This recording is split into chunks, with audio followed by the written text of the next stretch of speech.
With the live action version of Avatar The Last Airbender coming out on Netflix, well, I think it's time to dive back into the world of Avatar. And specifically, we're going to take a look at the Earthbenders from the Earth Kingdom, ranking them all from weakest to strongest. So let's get to it. Bolin is an Earthbender and the younger brother of Mako, a Firebender.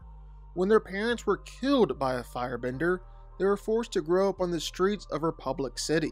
But they eventually founded a pro-bending team, the Fire Ferrets, and even met up with Avatar Korra. So from there, Bolin joined up with Team Avatar, where to try and stop the Equalist. Bolin is the Earthbender for a pro-bender team, so you know he's got to be incredibly skilled with earthbending. And he's actually a unique Earthbender too, light on his feet and more agile, rather than being rooted to the ground like other Earthbenders. He's able to hold his own against multiple benders at once. More than anything, Bolin is able to lava bend. He discovered this entirely by accident, but he quickly became a relative expert in this rare form of bending. He can turn earth into lava, lava into earth, or just manipulate lava itself. It's extremely powerful and destructive, and gives Bolin a whole lot of offensive and defensive options during a fight. For instance, he can send out massive blasts or streams of lava, or actually use the lava to create walls and protect himself from attacks. Gazan is an earth-bending master who can lava bend. He's also a criminal and a member of the Red Lotus, making him an opponent to Team Avatar. Gazan is a master earthbender, controlling the earth with incredible speed, precision, and power.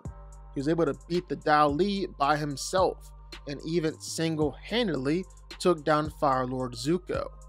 But like Bolin, Gazan is most known for lava bending. He'll often take the lava and mold it into a shuriken, then throwing that around with incredible power and accuracy. He's also been able to take down the walls of Ba Sing Se with lava bending, and destroy entire caves, or even destroy the Northern Air Temple with his lava bending.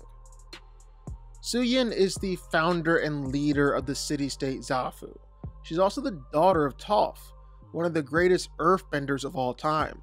And just like her mom, Suyin has proven herself to be an incredibly powerful earthbender. She's mastered both earthbending and metal bending, and can seamlessly switch between the two whenever she's in a fight. Suyin is extremely agile and graceful. She's a dancer after all, and can jump and maneuver her way through a fight with ease. With her metal bending, she was able to construct an entire city out of metal, incredibly impressive, and fought against Kuvira for a good long while, although Kuvira eventually got the upper hand over her and beat her. Lin is the chief of police in Republic City. She's another one of Toph's daughters. That makes Lin Suyin's half-sister. And with lineage like that, Lin is an incredibly powerful earthbender, having mastered both the Hungar earthbending style and the Praying Mantis style too. She's also shown an impressive skill of seismic sense, which allows her to figure out the layout of all the surrounding area and all the people around her too. It also helps her know when people are lying to her, something that comes in handy as a police officer. Then as the chief of the metal bending police force, Lin is obviously a master metal bender. She's able to rip apart and tear metal structures down with ease. And it's not just destroying things either. Lin has shown great control and proficiency with metal bending, great accuracy and fine-tuned manipulation. Kuvira is a master metal bender and earthbender, as well as a high-ranking political and military leader in the Earth Kingdom. Kuvira is an earth-bending master, capable of manipulating massive amounts of earth and rock, and her skill has been recognized by other skilled earthbenders like Suyin. Kuvira is also a master of metal bending. She's incredibly strong, powerful, as well as agile and accurate, to the point where she's been able to take down dozens of opponents all at the same time with her metal bending. Of course, with this power, she can easily and instantly create pretty much any weapon that she can imagine, ranging from knives to swords to whips and more. King Bumi was the wild-eyed, eccentric king of Amashu, but despite being an old, wild man, he's still an earthbending master.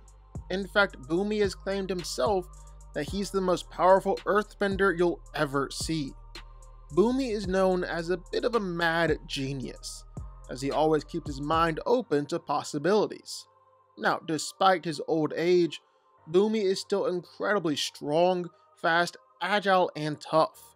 When it comes to earthbending, King Bumi is actually a pretty conservative fighter, waiting for just the right moment to strike. When that moment comes, Bumi will strike, and strike hard. He can lift up whole houses, create massive holes in the ground. King Bumi's even able to earthbend with just his face touching the ground with no problem. Then with his rock pillars, King Bumi can either launch himself or anything around him way up into the air, even massive tanks or metal statues. For being a blind 12-year-old, Toph is easily one of the most powerful earthbenders that you'll ever see. She learned from the original earthbenders, the Badger Moles, and that allowed her to mimic their ability of seismic sense and sense the world around her through vibrations in the earth. This allowed her to become a really unique and unpredictable earthbender, because she was trained by the Badger Moles and not from the more traditional form of earthbending. But what makes Toph so uniquely powerful is the fact that she was the one who created metal bending. Originally thought impossible, Toph discovered that since metal is just earth that's been processed and refined, she was able to find a small amount of unrefined earth still in there, then use that to bend the metal around it.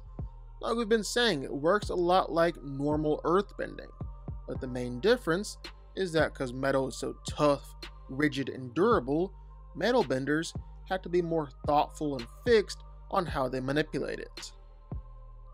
As the Avatar, Aang was powerful enough to take down the Fire Nation when he was just 12. Very impressive. But Kyoshi, well, she was powerful enough to break apart a peninsula and create a whole separate island by lava bending and air bending at the same time. So safe to say, Kyoshi was a bending natural. She mastered all the 4 elements at a pretty young age. And while Aang struggled with his natural opposite of Earth, Kyoshi actually embraced airbending, even as an earthbender, used fans in her fights to make her airbending even more powerful. However, there is a knock against her. You can definitely argue that Kyoshi kinda lacks the level of precision and control that you need, but either way, she lived to be over 200 years old and is easily the most powerful earthbender we've ever seen. But what do y'all think? Sound off in the comments down below. I know you're gonna have thoughts and feelings on this one for sure. If you stuck around this long and made it to the end of the video, that's amazing. Thank you so much for watching and for supporting us. And if you want to go subscribe, well, go subscribe. You're gonna see more videos like this one every single week. I'll see y'all then. I'll see y'all next time.